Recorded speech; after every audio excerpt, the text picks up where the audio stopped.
Good evening. I am Bev Turner, sitting in for Michelle this evening. Now, we've all grown up with it, and for most, it's always been there when we've needed it. But after the COVID nightmare, the NHS seems no longer fit for purpose. Fine cracks have broken into giant fissures. So tonight, we've got a special programme on the NHS, specifically how should we fund it. I don't know about you, but I'm pretty unclear about how much it is propped up by public or private money. So let's talk to experts from home and abroad as we try to work out how to fix the NHS fairly. And let me know what you think. gbviews@gbnews.uk. All of that to come tonight on Jubes & Co. with me, Bev Turner. Now we value it, we love it, and we clapped on the doorstep for the NHS. But with record waiting times, GP shortages, and a creaking infrastructure in some places, can we really still afford the NHS? We're currently all paying more national insurance to fund the shortfall, but is it time to hold our hands up and admit that the NHS cannot cope and we need to find a new way to fund healthcare? Well, with me until 7, my panel to discuss, Dr. Bob Gill, who is an NHS GP, the director of the documentary The Great NHS Heist, and a fierce defender of a publicly funded system. Good to have you here, Bob. And Matthew Lesh, Head of Public Policy at the Institute of Economic Affairs, and wonders if the time has come to at least part privatise our healthcare. I hope I've not characterised you incorrectly there, gentlemen. No, I think that's fair. We've got an hour to get to know. We'll unpack it. Yeah, OK, perfect. I also want to know your thoughts, of course, and especially like to hear your NHS stories, both good and bad. How do you think the NHS should be funded? Email me, gbviews@gbnews.uk, or you can tweet me at gbnews. Now, the NHS is just over 70 years old, and like anyone at 70, it is not as agile as it once was. The UK has been held up as a model of how to provide free healthcare for all, but with an ageing population and rising costs, is it becoming a pipe dream? First of all, let's have a good look at the history of Britain's greatest asset.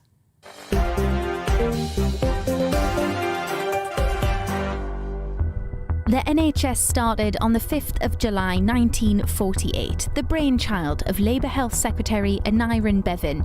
It was designed to provide free healthcare for all.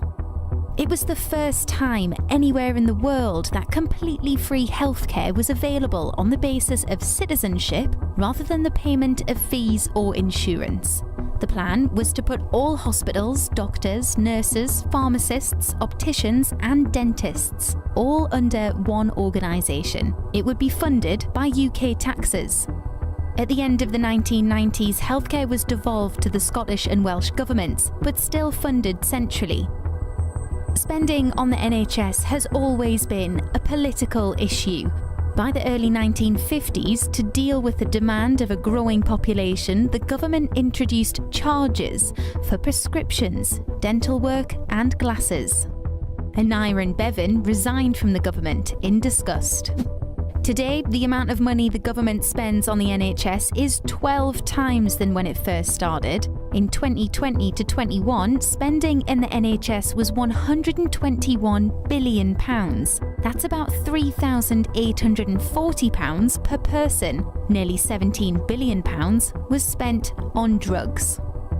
When the NHS began, it employed 144,000 people. Since then, it's become the biggest single employer in the UK, with 1.7 million workers across England, Wales, Scotland and Northern Ireland. Alongside Walmart and Amazon, the NHS has one of the largest workforces in the world. Around 15% of NHS staff are not British. While it can vary region to region, on average, out of every 1,000 staff, 854 are British, 58 are Asian, 54 are from the EU, and 34 are from somewhere else. Advances in healthcare mean one big difference between the start of the NHS and today, and that's the number of beds available. Per 1,000 people, the UK has 2.4 beds, Germany has 7.9, and the average in Europe is 4.6. Critics say the number of beds is now a problem and it needs to be increased. Protect the NHS was one of the mantras of the COVID crisis. People turned out to clap on the doorstep to support the NHS workers as they battled against the pandemic. But the crisis revealed the cracks in the NHS. With an ageing population, a skills shortage, and rising costs, critics say the NHS can no longer meet the original vision of free healthcare for all.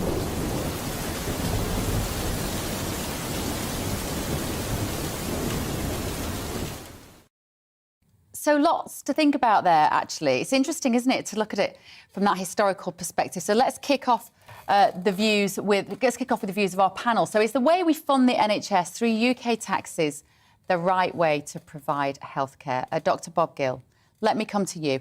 I mean, you feel so strongly about this that you even made a film about the NHS, didn't you? Tell us where your politics lie on this issue.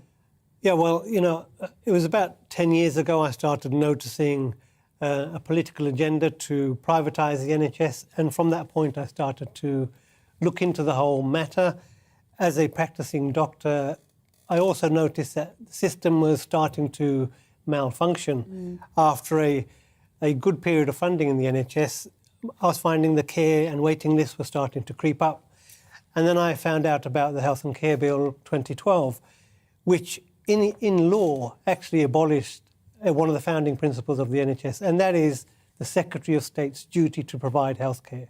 So the legal basis for the NHS was significantly undermined. And I without much noise about that, really. Did that sort of go under the radar a little bit? Absolutely under the radar. So it was dressed up as putting control in frontline hands, but that was not what happened. The NHS was broken up into structures based on the American insurance model. And we've just had gone through Parliament in July another Health and Care Act, which actually completes the transition to an American-style system of managed care. So, you know, the discussion about funding is important, but what we must realise is the point we are at now has taken 30 to 40 years to get us to, because our political class do not dare be honest with us that their intention is not to serve the public interest, but to turn the NHS into a corporate cash cow. And that's where we are now. Very fortunately for government policy, they've been hiding a lot of their reforms behind the pandemic. Everything is down to the pandemic. But we know before the pandemic struck, waiting lists were growing. The NHS was relatively defunded for a decade. The workforce suffered a 20 to 30% real terms pay cut. We had Brexit, which scared off European health workers. We had a 2016 industrial action. Junior doctors were warning, if you keep attacking our terms and conditions, you're not going to have a workforce. And guess where we are? And you covered in your piece at the introduction, we've lost half the beds in the UK. We have one of the lowest bed counts in Europe. There simply isn't enough beds or staff to provide care. It's a bleak start, Bob, isn't it? Yeah, but the key thing about funding, if I may just finish this point, the money isn't going to provide healthcare. A lot of the money is going to service private finance initiative debt, which was a scam to transfer ownership of hospitals to the private sector, which has happened. Alongside that, saw a contraction of bed capacity. For every new hospital built, it had a third less beds. So you had a covert bed closure programme, as well as a transfer of ownership over to the private sector. And we are now servicing the debt with NHS budgets. The marketisation of healthcare is sucking at least 10% of the budget into administration. And we've also got more and more outsourcing. So the money is not going to direct patient care. It's being siphoned off by private interests. Wow. Matthew Lesh, let me come to you. Now, you're the head of public policy at the Institute of Economic Affairs. What Bob has just described there is privatisation by stealth. I mean, quite frankly, what Bob has just described there is a fantasy. There is no truth to the claim that there's this evil, nefarious plan to privatise the NHS. We know that the amount of outsourcing in the NHS has remained below 10%, was like 7, 8, 9% It hasn't really changed in the last decade. There's no grand plan to privatise the NHS. In fact, more funding generally goes to GPs who actually aren't technically part of the NHS. We completely lose track here of a serious and adult debate about the NHS when we just throw out ridiculous claims. There is no interest in the political class of fundamentally taking away people's healthcare. There's no interest in introducing a US-style healthcare system. Even me, who disagrees with much of the political debate and says maybe we should look at other systems, we don't tend to look at the US. We look at the extremely successful healthcare systems in Germany, in Australia, in France. Now, let me tell you, in France, that socialist republic, they have 95% of people that have private health insurance, and that's in addition to a socialised healthcare system that delivers healthcare very practically for all. In Germany, they have a system of social insurance, also extremely effective. Now, there are other models and there are other ways. I'm sure we're going to get into this in more detail to fund the NHS, but I just want to get this fundamental point down. The NHS is not broken because of this idea that it's being privatised. It's broken because it's a highly bureaucratic, centrally controlled, inefficient system that takes more and more money. It hasn't been defunded. If funding were the issue, the NHS would be a massive success. We're looking at something like 40% more funding since 2010 by 2025. The money in the NHS goes up and up, and yet the quality of healthcare we get goes down and down. So it clearly isn't a problem about money. It's a problem about structures and design and the very nature of the system and the monopolistic, very state-driven system that the UK has chosen and is very far from the envy of the world. Bob, I must let you come back in. Sure, well, I'm not being paid by anybody to say what I'm saying. Matthew is from the Institute of Economic Affairs. This is a lobby group. It is a pro-privatisation lobby group. By transparency organisations, it's been described as very secretive in terms of its funding. We do know that companies, big tobacco companies, alcohol... I'm sorry, you're going to get to the matter of this debate, or are you going to and sugar companies fund the IEA. Now, this is not the qualification you need for people giving advice about how to run a health system. He also disparages what I just said, but he fails to understand that we've had passage of successive legislation, all of which marketises the NHS, and he keeps distracting us to the European model. But the people leading the change here, for the last 7 years, the chief executive of the NHS was a Mr. Simon Stevens, who was formerly head of United Health, America's biggest private insurer, and he was head of global expansion, and he made successive reforms to replicate the American managed care system.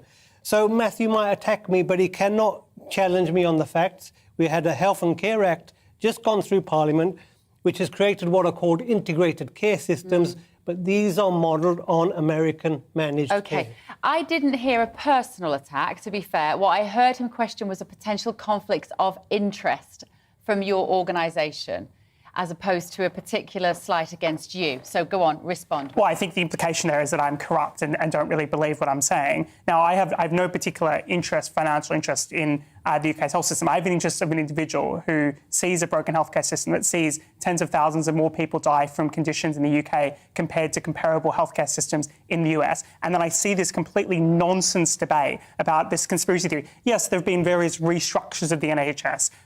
No one's going to deny that fact. That doesn't mean that there's a conspiracy to privatise the NHS or to get rid of universal healthcare or to introduce an American system. That is clearly not the intent. That is not the structure. That is not what is going on here. And we can't have a serious debate about the NHS if we get distracted by this sideshow, made-up universe about things that aren't happening. So you just made something up yourself.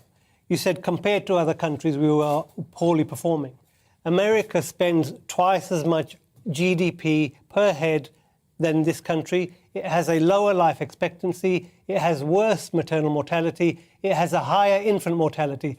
So compared to the American system, we are doing much better given the money we are spending. And despite all the siphoning off that consecutive legislation has enabled... Look, again, there is no siphoning off the private sector. The amount of outsourcing in the NHS hasn't changed. Secondly, to your point, are you going to let me finish my point? Have you heard of marketization? Are you going to let me finish my point? So have you heard of these things? So what I'm doing, and this is we always get this, we compare to the American system, but we don't... What I was comparing to was the European systems that spend similar amounts. I've spoken. No, they spend similar amounts to the UK, more or less. Some spend a little bit more, some spend a little bit less, but they get much better outcomes. Okay. And as the NHS, as the Guardian famously reported on the King's study into the comparative healthcare system, the NHS does very well in every metric except for keeping people alive. The truth is, the NHS doesn't work effectively compared to comparable systems. Let's not talk about the US. I'm not interested in talking about the US because that's not what this is. Because you want to avoid the direction of travel. Listen, by the end of this show, we might have solved this problem. So stay with us. We've got two very big, passionate brains here on this topic. And don't forget, I want to know what you think as well, gbviews@gbnews.uk. I think what we all agree on is it's not working properly. We've got too many people dying too quickly. We've got too many people having bad care and not enough compassionate care. The question is, how do we fund it? That's what we're talking about tonight if you're just tuning in. Right, let's take a look at one part of the NHS, because figures from NHS Digital show that in just 1 month, April of this year, more than 1 million appointments were missed, and that cost the NHS around £200 million a year. We're joined now by Dr. Anna Hemming, who used to be a GP with the NHS and now runs a private clinic. Good evening, Anna. Thank you for joining me. First of all, can I just ask you on a personal level, why did you make the transition from the NHS into private care? So I've actually already, right from the beginning of my career, led a very varied portfolio. So I used to be an army doctor, came into the NHS whilst working within the private sector. So I've juggled many things all the way through my career. So it hasn't necessarily been a step from one to the other. But what became apparent to me were that the treatments and services that I wanted to give my patients were not actually available on the NHS. And probably rightly so, but it was where my career was going. And so I developed my own private practice. So when you were working as a GP, was missed appointments a huge issue? I think across the board, we've got, this is an incredible topic to discuss, but across the board, there are a lot of appointments, both in general practice and in hospital medicine, that do get missed. And there will be a really big range of reasons why, maybe linked to appointments or just forgetting them. But I think, and I did think during the time that I was a GP, that it would be a good thing to do to try and make it more difficult for patients to miss those appointments, and by taking deposits or a small fee or a cancellation fee if they missed an appointment would potentially be a good idea. Rishi Sunak has said that he thinks he would introduce a £10 fine for missed GP appointments. Does that seem like the answer to you? I think it's one potential option, and I think it should be trialled. The actual amounts and how it's organised is obviously something that needs to be discussed. But then if you also think about different systems across Europe, which I think has been mentioned already, people do pay a small amount of money to go and see their GP, but we also go to dentists and pay a small amount under the NHS for dental appointments, as well as going to see the optician. So somehow the general practice service, which is also subcontracted from the government, has missed out on this. So I don't think it's really something new. I think it's something that people do already, but they don't necessarily realise they do it. So as a private practitioner now, how many people miss their appointments with you? Very, very few. But then I have a system in place whereby, it's not in their interest to miss their appointments. That kind of proves the point, really, doesn't it? When people are abusing a system, perhaps because it is free, and I think sometimes it is maybe busy people who book in to get something done or to see a doctor. Maybe they feel better by the time the appointment comes around, and they don't necessarily think to cancel it, to phone the GP to let them know they no longer need that appointment for the sore throat or whatever it is, but maybe that can be changed with a cultural shift, Anna. Maybe it's about somehow encouraging British people to once again appreciate the NHS and not just take it for granted. I think so, and I think a number of things have been made, talking about the medical contracts that junior doctors have and various things. And I do think that doctors and the medical profession has been devalued over the last 10 years.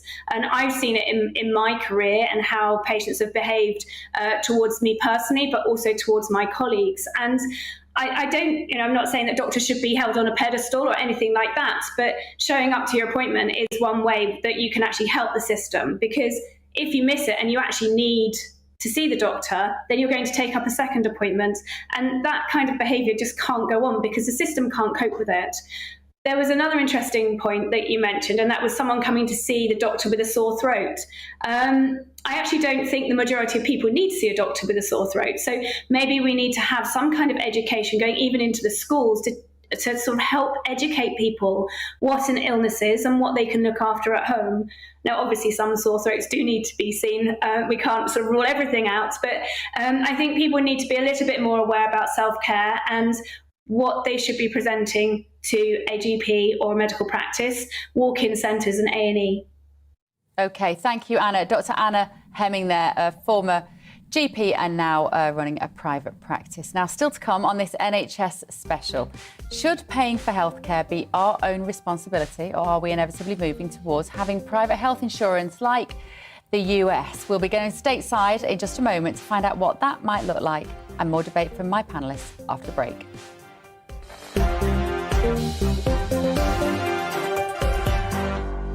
Welcome back to Jubes & Co with me, Bev Turner, where we are trying to fix the nation with a special on the NHS. And my panel is Dr. Bob Gill, who is an NHS GP and also the director of the documentary The Great NHS Heist, and Matthew Lesh, head of public policy at the Institute of Economic Affairs. OK, so the original vision for the NHS was free healthcare for all, funded by UK taxes. But we now have a massive ageing population, and the NHS is costing billions. In a moment, we're going to hear about the way the US funds its healthcare.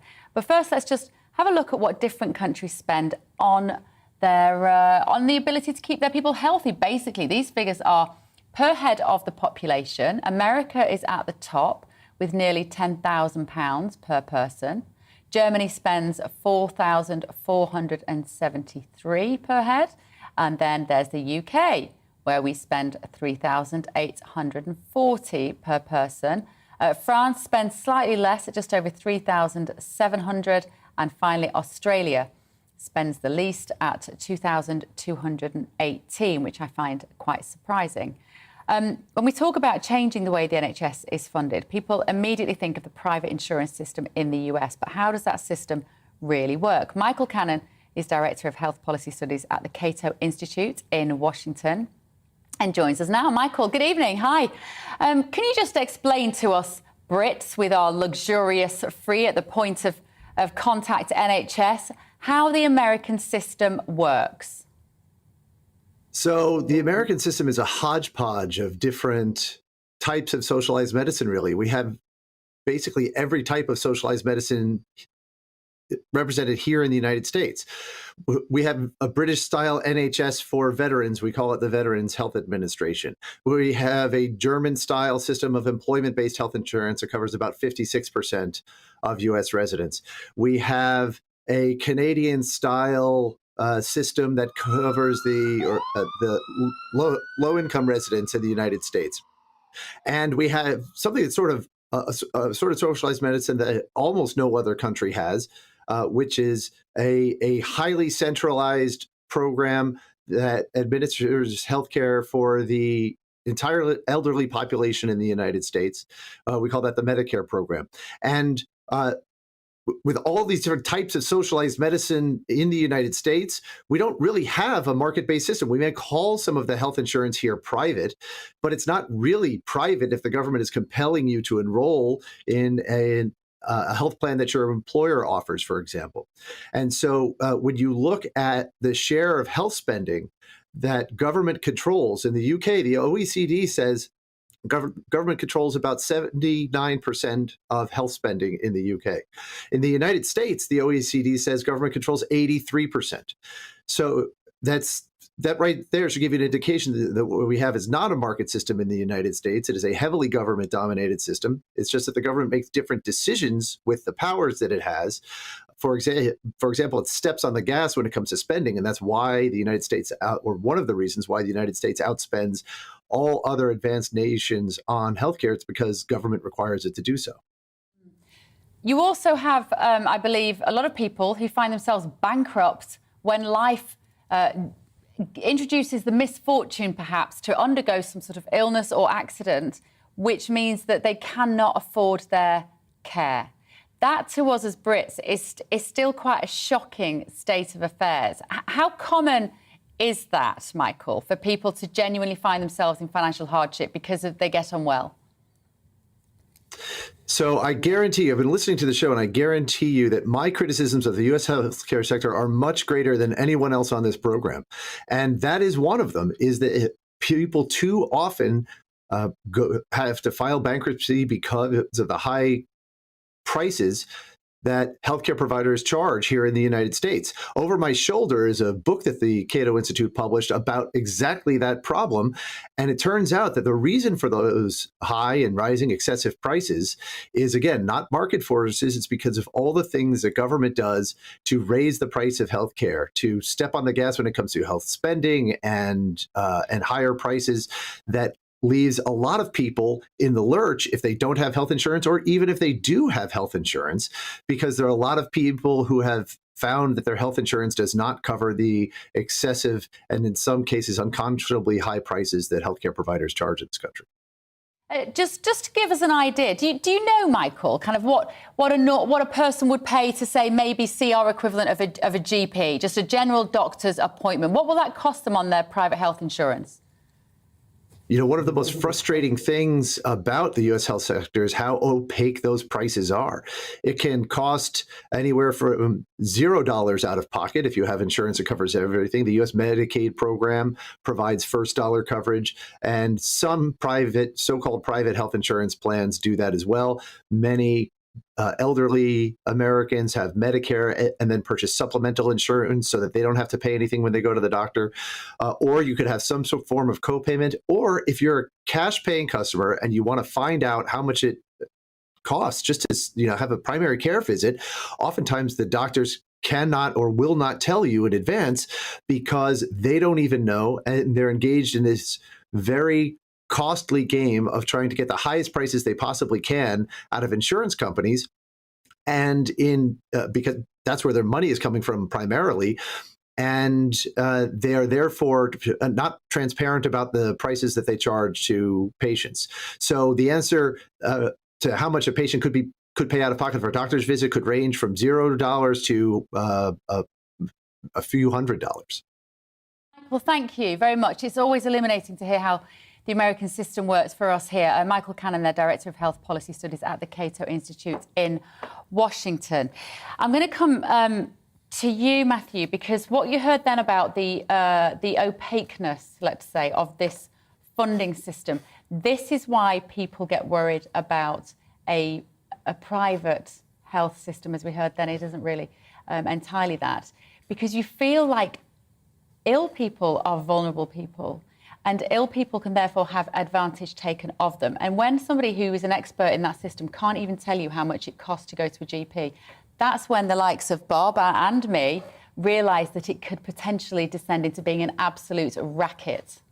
Look, I completely agree. I'm not an advocate of the American healthcare system. In fact, even most American healthcare analysts, from whatever their persuasion, that was a libertarian think tank, Cato, that we just heard from in the US. They're not a particular fan of the American healthcare system. It is a fundamentally broken system in so many complex ways. And that's why I think it's, quite frankly, it's interesting to hear more of the details. I think we get a very basic version of it in the UK media, that there's just some not really how it works in practice. But I don't think it's a useful starting point when considering debates about the NHS or making comparisons to other countries. But we feel like we're going that way. Well, I just don't think. I know that there's a political claim that the UK is going that way, but I don't think that's true. I just don't think it seems likely whatsoever that politically you could, even if you wanted to introduce an American system. The American system has its own history, its own context. The UK system has its own history, its own context. The UK has universal healthcare, which has extremely strong support. It's something that I fully support. I think we should absolutely have healthcare for everyone and ensure the government supports and make sure that happens. So I don't think the American system, which is traditionally more individualist, although with heavy levels of government intervention and subsidy, is a particularly interesting comparison point to the UK. Go on, Bob. I know I can hear your brain whirring silently beside me. Just to pick up on the last thing you said, both the IEA and the Cato Institute do not advocate universal healthcare. So let's put that on the table. What we heard about the American system, well, the UK system is now designed to flip into a Medicare system, which is state-funded, but privately operated and privately provided. NHS hospitals are now being set up as hospital chains. These will become available for private equity firms and large banks and financial institutions to own the hospitals. We have a system of administration and bureaucracy which resembles the managed care system, all of which Matthew doesn't recognise. What we heard about the discussion about charges, well, you have to bring in a totally separate bureaucracy. Once you start charging, who sets the charge, who collects the bill, who does the billing, who does the administration? The reason the NHS worked so well, as the Veterans Association in the US worked so well, is the overhead was 4%. 4%. Now, the US overhead management and shareholder dividend and chief executive pay, 36% is taken out of the system just to run the system. So we are copying the most expensive, the most wasteful, the most bureaucratic system. All this nudging us into, wasted GP appointment times, that's nonsense too. If a patient of mine doesn't turn up, I don't sit there twiddling my thumbs. I've got results to look at, I've got letters to look at, there's plenty of work. So I'm afraid that's a tactic of nudging people to resent each other's health needs. I can see that, to resent each other's health needs, but also to just surrender to the idea that it's broken and we're going to have to start paying to it. And then the nudge towards just £10, just £10, just £10. Exactly. And suddenly the gate is open for us all paying for it. Look, anything is theoretically possible. You can make any claim you like about the future, but it doesn't mean that it's true or likely or realistic. For example, we heard a claim there, banks are going to start owning NHS hospitals. Now, that is just like, there's just not something that's on the cards. It's not legally possible. Now, yes, there can be private funding in financing of hospitals, and there had been in the past, and the Blair government made mistakes when it came to certain partnerships. But I just want to ask Bob a question. What proportion of the NHS is outsourced, is spent on private enterprises? What percentage? There are various estimates. No. There's some ranging from about 10% to 20%. 10% administration charge, private finance initiative. HSBC, which is a bank, owns some of the PFI contracts. So the truth is, and this is what the King's Fund say, who are the analysts I'm just telling you, I'm proving to you, what you've just claimed as a fact is wrong. HSBC, a bank, owns private finance initiative contracts, which means they have ownership of the hospital. No, they don't own the hospital. So you are wrong. Finance the hospital. That's like saying the bank owns your property because they have a mortgage on it. The Institute of Economic Affairs is not an advocate of universal health care. Well, that's not. That's not true. I'm telling you what I advocate for. You can tell me what I do. I don't. But let's make this clear. So the NHS outsources, and this is what the King's Fund says, 7% of is purchasing private services, things like community pharmacies, things like ensuring sometimes getting operations done in a private hospital if the NHS is a bit overwhelmed. Now, that percentage hasn't changed. It was 7% in 2019, it's 7% in 2022, it was 7% back in 2012 when we got the Health and Social Care Act. The truth is that the amount of private sector involvement in the NHS is not changing. There have been talks about this plan to privatise the NHS for decades. My colleague Kristen Niemitz has gone through the articles. There's always a month to save the NHS, 6 months or 6 weeks to save the NHS. So explain this to me, Matthew. Why did the 2012 Act in legislation allow NHS hospitals to earn 49% of their income from private patients? Why did they do that in legislation? Did they do that? Yes, they did. They earned 49%. 49% potential from private patients. Did that happen? It's happening. Why do it otherwise? Why change the law? So what that legislation enabled is... Now we have the Health and Social Care Act 2022, which has created these managed care-style organisations which will have fixed budgets and allowed to extract profit from money they're not spending on patients through the denial of care. So you need to get up to date. This is complete nonsense. What's happened is there's been various restructures and attempts to introduce an internal market system into the NHS, an internal market system, so that you have within not you as a patient, but you as a system uses prices in order to signal certain things and to do a cost and set a budget for an organisation. Any organisation, any bureaucratic organisation has prices. It has prices as a way to coordinate vet and structure things. GB News has a price system. It pays people's salaries. It has budgets. That's all this is. We're just talking about an internal market system within the NHS. Which costs a lot to administer. Well, of course, but any bureaucratic system costs a lot to administer. The question is about efficiency. No, it doesn't, and it absolutely does. Before the market reforms, I've told you the overhead was 4%. But then we have to make a clear distinction here between the fact of there being market reforms and the NHS being privatised. These are two very different things. One is in internal structures of the NHS, which you can talk about for days, and maybe you're completely right. Maybe the system doesn't work. I don't know. You could potentially be right. But it's something very different to saying the NHS is about to be privatised. And I'll make this point, Bev. In 2012, this internal market that Matthew talks about as a totally benign condition was made into a compulsory external market by the Act of 2012. It's in the legislation, so everything had to be tendered out, right? So you do, because it's against the public interest, because overwhelming public opinion, even Conservative voters, 70 to 80% want the NHS, they know it's politically toxic, so they have to do it by stealth, and people like Matthew have to come on the TV and say it's all about copying the Europeans. Although, listen, I think on the balance, I'm more with you, Bob, but I think what I'm hearing from you, Matthew, is that there isn't a great plan. There isn't. To take it out of public hands and put it entirely in private hands. So what is? If there is, I'm going to have you back to say. Well, I'll be wrong. I'll be wrong. I mean, what I'm being told here is. We need to go to a break, guys. But listen, we've got some time coming up. So how do we fund the NHS so there is still a world-class healthcare for all? We're going to carry this on after the break.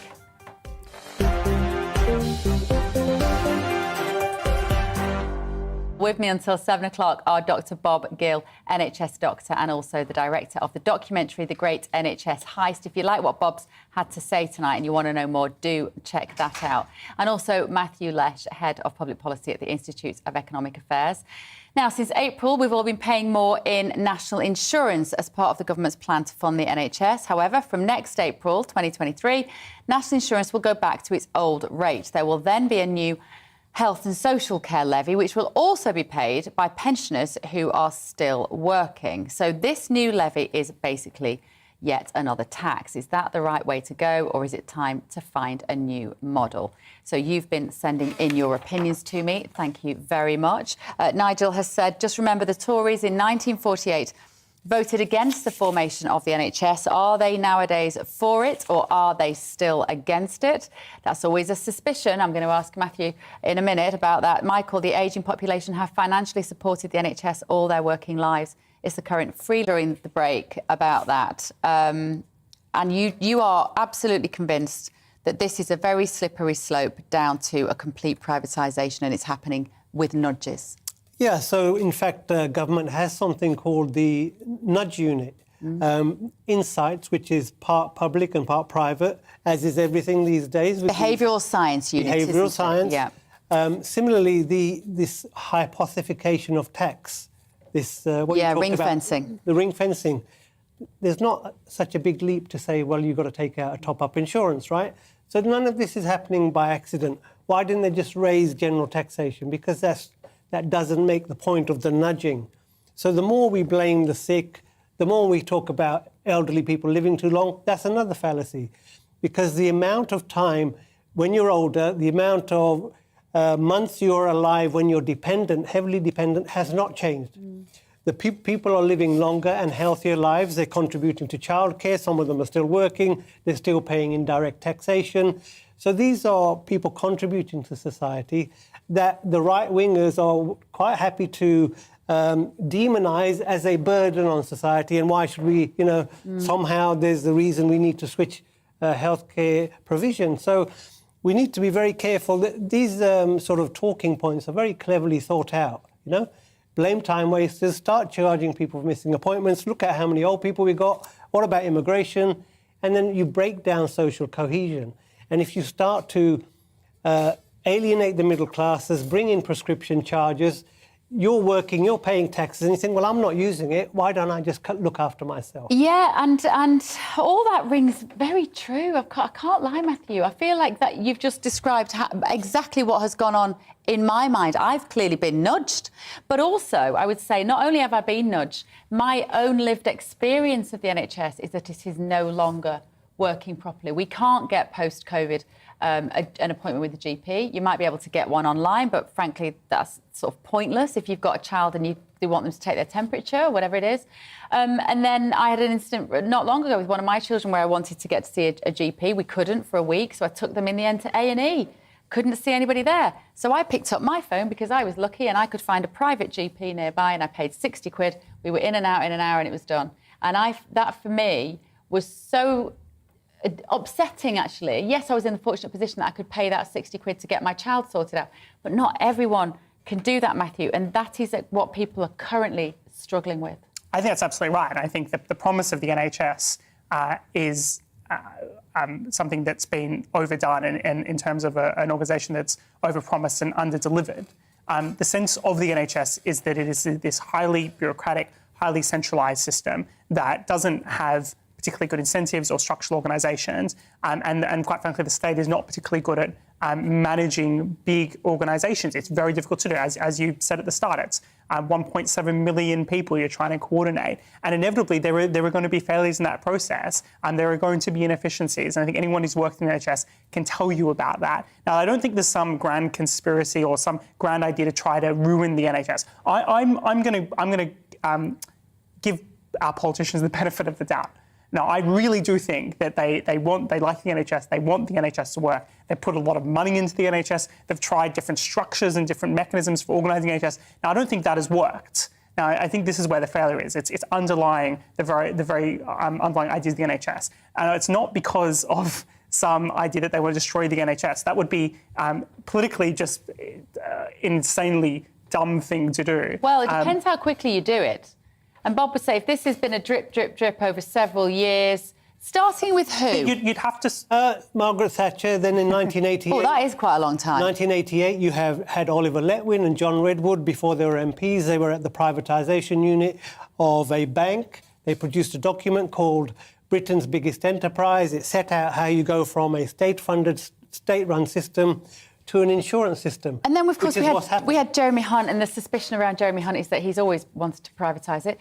But these claims are repeatedly made, and I just don't think they stick up to reality or to fact. Now, I personally am, and I think I'm an exception when I say I do genuinely think that there could be a role for greater social insurance system like they have in Germany, or the model they have in some Scandinavian countries, or my home country in Australia, where we have a very good public healthcare system, publicly funded, publicly organised healthcare system, as well as a complementary private system, and they both operate simultaneously very successfully. Could it be, Matthew, that there is a great plan to privatise it, but you just don't know about it? Well, I mean, I don't know who doesn't know about this great plan. You can't just keep making a claim that there is some plan that doesn't exist. Let me enlighten you, Matthew. Simon Stevens, who was the chief executive of NHS England for 7 years, in 2012 was at the World Economic Forum advocating the American managed care system for the whole developed world. So Australia, the rest of Europe, it's easy to flip from a Bismarck European system to a managed care system because they're already halfway there. Whatever you say about the European models, they cost more to administer. There's a charging system. And yet fewer people seem to die in them. They've been spending a lot more than we have as a percentage of GDP for decades. They have a massively better infrastructure, but they do waste. Maybe the better infrastructure comes as the virtue of having a social insurance system. No, it's about maybe the fact that the people make a contribution to it as well as the state. Maybe their models are actually very successful and ensure that people are advocating to introduce a whole layer of bureaucracy, and somehow that's more efficient. We've been sold by the right wing this market efficiency nonsense. It's total nonsense. Is it just we've only got 30 seconds, but is it nonsense anywhere, or is it just nonsense in healthcare because we have to have a moral dimension? In all natural monopolies, healthcare is a natural monopoly. And when you introduce market, when you introduce buyer and seller, you introduce perverse incentives, and you push up bureaucracy. It's a zombie policy that he's advocating. If the last 2 years have taught us anything, Matthew, it's that perverse financial incentives make people do things which are not always for the benefit of the greater good. You're gonna have to tell me what you mean by that. Oh, I mean drug companies, and I mean the fact that we haven't got time. We haven't got time. We're going to have to carry this on in the green room. Listen, thank you all for joining me. Michelle will be back on Monday. Thank you very much to Dr. Bob Gill and Matthew Lesh. Have a great bank holiday weekend.